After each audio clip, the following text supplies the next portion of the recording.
Live from Fargo and serving you on TV, online, and on the go. This is Valley News Live 10 at 10.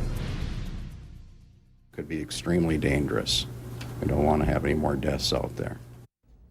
A desperate plea from Fargo Police Chief David Todd tonight after a string of deadly overdoses. Thank you for joining us tonight. I'm Krista Boehm. 3 overdose deaths in just 7 days. They've prompted police to spread a dire warning of heroin in our communities that is possibly laced with fentanyl. Police arrested these 4 people this morning at the Residence Inn in South Fargo for a number of charges, including possession of heroin. Police say they are connected to the death of Lucas Anderson, a local musician who died of an overdose Saturday morning.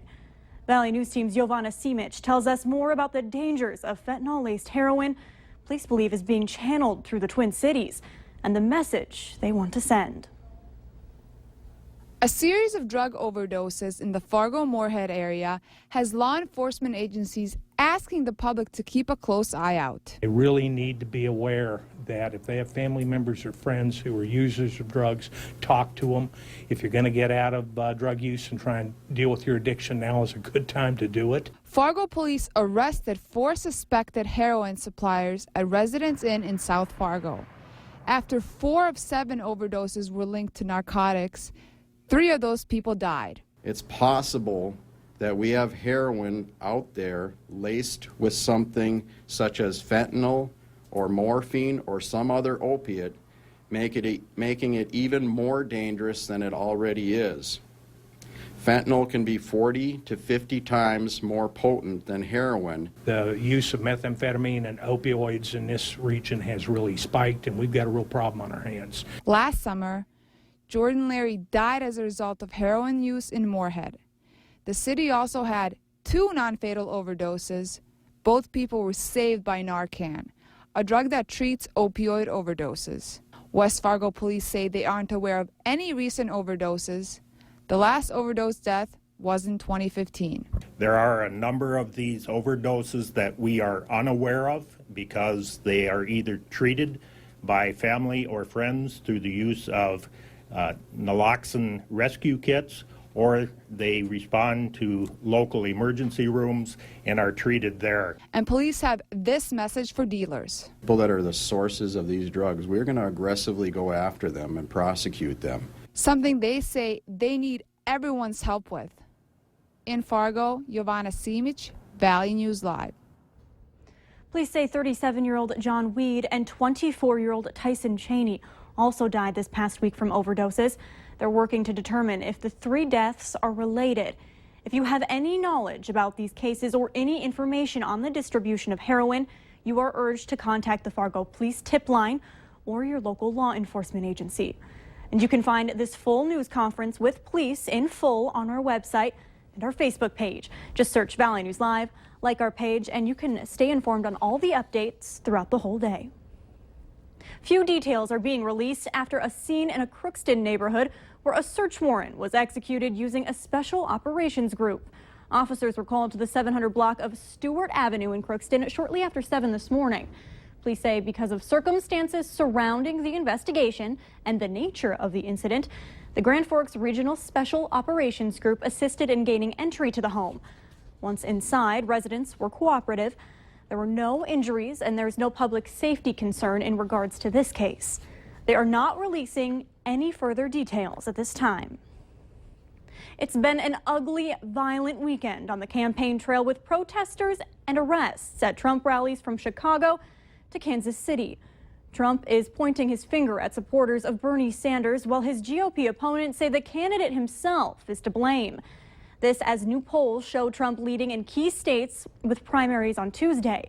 Hillary Clinton is also blaming Trump for the angry protests as her lead widens against Bernie Sanders. Friday night in Chicago, a Donald Trump rally is canceled after violent protests. Saturday, Dayton, Ohio, a protester storms the stage as Secret Service agents protect Trump. Saturday night in Kansas City, police use pepper spray after a Trump rally and make arrests. A violent weekend following a Trump supporter sucker punching a protester Wednesday. Trump says he may help the 78-year-old hitter pay his legal fees. On Sunday, amid tight security, Trump's rallies were quiet as he blamed Bernie Sanders for the trouble in Chicago. They weren't really protesters, they were disruptors. They were like professionals. They had Bernie Sanders signs all over the place. Sanders denies any involvement. I'm afraid that on this occasion he's lying again. Trump says people are angry. His GOP opponents say Trump is fanning the flames. Responsibility starts at the top, and it is not beneficial when you have a presidential candidate like Donald Trump telling his supporters, punch that guy in the face. Despite the controversy, Trump is ahead in primaries Tuesday, according to a new NBC Wall Street Journal Marist poll. Trump leading in Illinois. Trump way ahead in Florida, a must-win state for Marco Rubio, and Trump slightly trailing in John Kasich's state of Ohio. On the Democratic side, Hillary Clinton is widening her lead over Sanders in Florida, Ohio, and Illinois. Jennifer Johnson, NBC News, Washington. Both Clinton and Trump still lead their opponents in the delegate count. Hundreds of more delegates are up for grabs on Tuesday when 5 states hold their primaries. It's been more than a month since Officer Jason Mosier was shot and killed, but the community is making sure he's not forgotten. His hometown of Savin hosted a pasta benefit prepared to feed 4,000 people. Free will offerings were made and raffles were given out, all proceeds going directly to the Mosier family. Those working say the benefit was made possible by everyone in the community coming together. Our Lions Club, we've got our Savin Elmwood Fire Department, Savin Harvest Days, Savin Rod and Gun, Savin Youth Softball.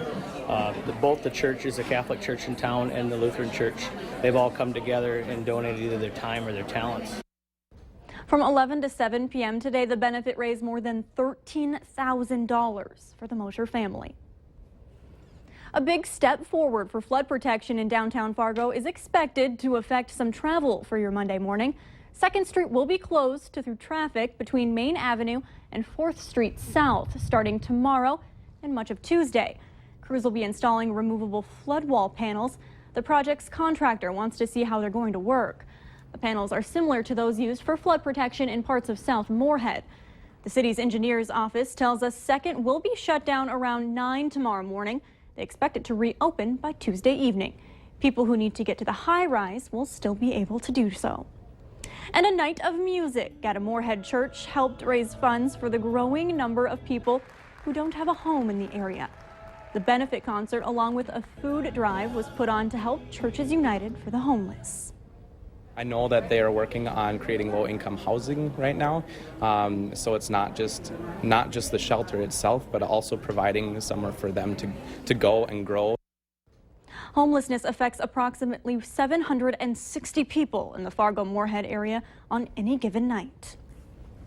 With our warm weather out there and the snow quickly disappearing, the fire danger can rapidly change. It may seem early, but local fire departments are reminding residents to clean up dried grass and brush to help prevent any grass fires that can easily ignite and spread fire quickly.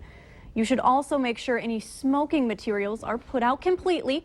In March and April of last year, crews responded to 11 fires that started because of improperly discarded smoking materials.